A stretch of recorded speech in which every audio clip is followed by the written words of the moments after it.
bingkai matanya itu ada putih bulat kecil begitu.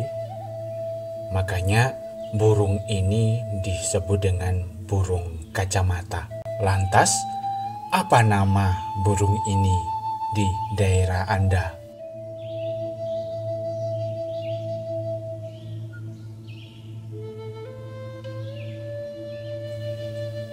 Mereka hidup di pohon ini yang saya tanam sekitar 12 tahun silam, yang sekarang sudah sangat besar. Mereka membuat sarang dan mencari makan di pohon tersebut.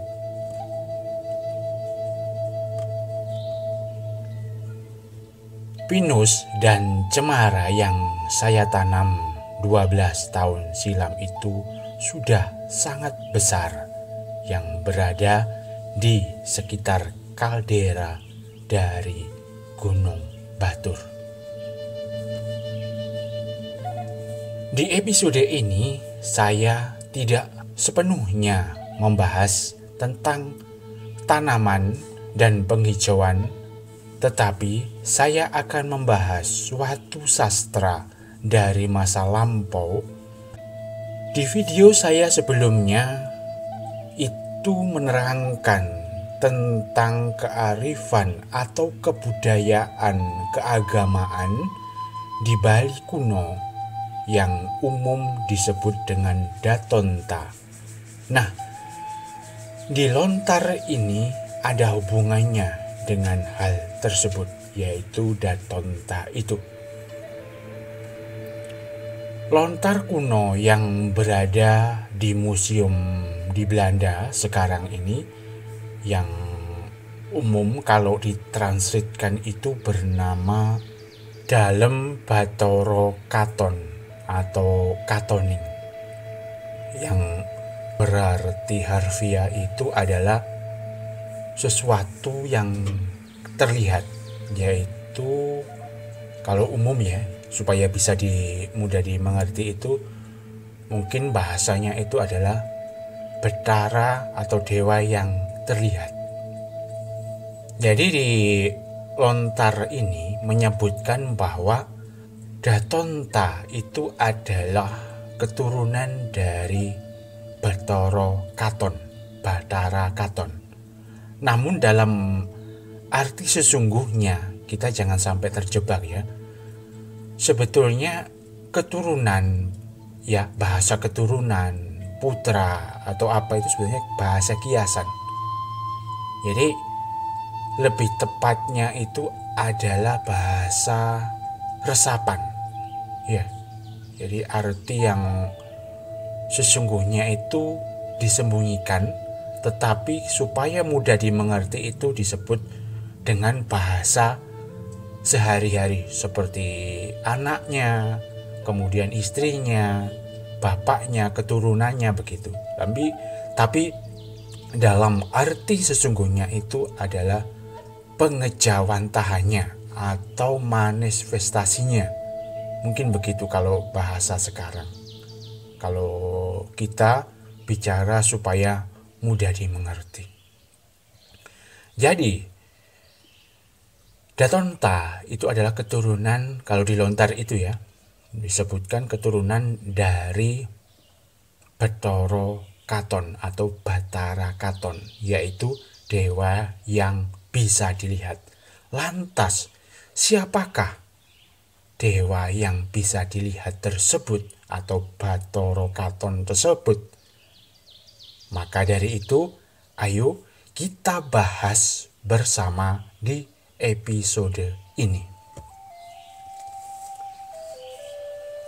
Di pembukaan tadi ada burung kacamata yang hidup di pohon cemara yang saya budidayakan 12 tahun yang lampau. Itu adalah bagian kecil dari beberapa tanaman yang sudah sangat besar yang dulu pernah saya tanam. Konsep Bathara Katon atau Bathara Katon, yaitu dewa yang terlihat itu, sesungguhnya kalau diartikan di dalam sastra lontar Tamra tersebut adalah sesuatu yang terlihat di sekeliling kita. Contohnya apa? Contohnya adalah tumbuh-tumbuhan, yaitu pohon, kemudian lumut dan sejenisnya yang dapat kita lihat sekarang ini. Kemudian ada juga gunung, ada air, ada udara, ada laut, ada awan, ada bumi, dan ada semesta jagat raya ini. Itulah konsep yang dulu dinamakan sebagai Bathara Katon atau dewa yang bisa dilihat. Di dalam itu, di dalam alam semesta yang mengerucut, kemudian ada tumbuh-tumbuhan, ada air, ada gunung, ada laut, dan segala macam isinya termasuk hewan dan hewan liar di dalamnya. Itu ada manusia. Kemudian ada kita yang menjadi salah satu dari manusia tersebut. Lantas sebelum ada kita itu ada orang tua kita, yaitu ibu dan bapak kita. Kemudian ada nenek dan kakek, ada buyut, cangga, dan seterusnya. Itulah mereka juga menjadi dari bagian Bathara Katon tersebut. Ibu adalah Bathara Katon yang utama. Bapak juga sama.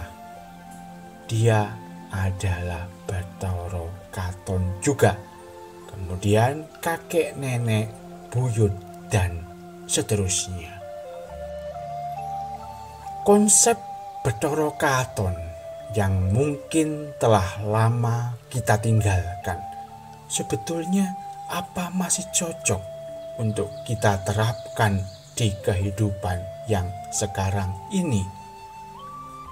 Saya rasa ini cocok. Kenapa?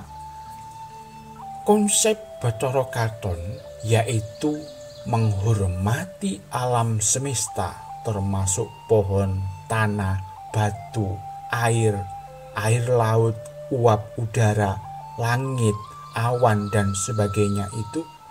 Akhirnya mereka tumbuh atau berkembang sesuai dengan polanya mereka sendiri tanpa ada campur tangan dari ulah manusia.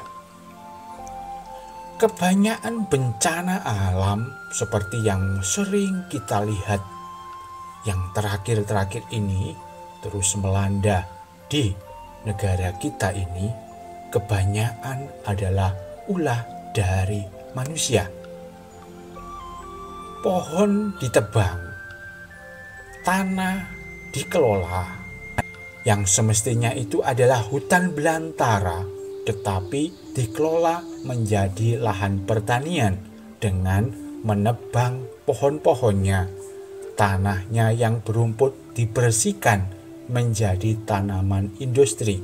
Kemudian tanah tersebut tidak meresap air, tetapi malah tergelontorkan oleh air karena ibarat kepala dia sudah tidak mempunyai rambut lagi sebagai penguatnya. Maka dari itu konsep Bathara Katon, yaitu apa yang dapat kita lihat itu sekarang sudah tidak seimbang lagi. Maka terjadi banjir di mana-mana, longsor di mana-mana, dan bencana alam lainnya. 75% bencana alam itu adalah dimulai dari aktivitas manusia. Oleh sebab itu, alangkah baiknya kita flashback ke belakang, jauh ke belakang, mengingat-ingat apa yang sudah diajarkan oleh leluhur kita, supaya kita menghormati alam, menjaga alam semesta, dan menjaga kestabilannya. Apa yang kita lihat di sekeliling kita, antar manusia, antar alam semesta, antar makhluk hidup lainnya. Kalau kita masih menerapkan konsep Bathara Katon itu, niscaya kita hidup tenang, tentram, dan sejahtera. Jadi di episode ini kita atau saya tidak menghubungkan konsep bencana alam terus kita melakukan ritual apa-apa gitu, tidak. Tetapi konsep ini adalah konsep nyata. Apa yang diajarkan leluhur kita itu adalah ilmu kasunyatan, ilmu yang nyata, ilmu yang dapat dipertanggungjawabkan, yaitu jika kita melakukan penebangan pohon atau merusak alam tidak sesuai dengan fungsinya, maka yaitu tadi bencana alam akan mendatangi kita. Kemudian jika kita lupa juga aturan antar manusia, kita juga akan menemui celaka. Kemudian jika kita lupa aturan dengan makhluk hidup lainnya, maka kita hidup juga tidak sejahtera. Begitu sahabat, semoga berguna di episode ini. Maka dari itu konsep Bathara Katon atau ilmu kasunyatan, dewa yang bisa dilihat itu adalah hal tersebut. Lindungi alam kita, jaga mereka, maka mereka akan menjaga dan memeluk penuh kasih sayang kita. Semoga bermanfaat.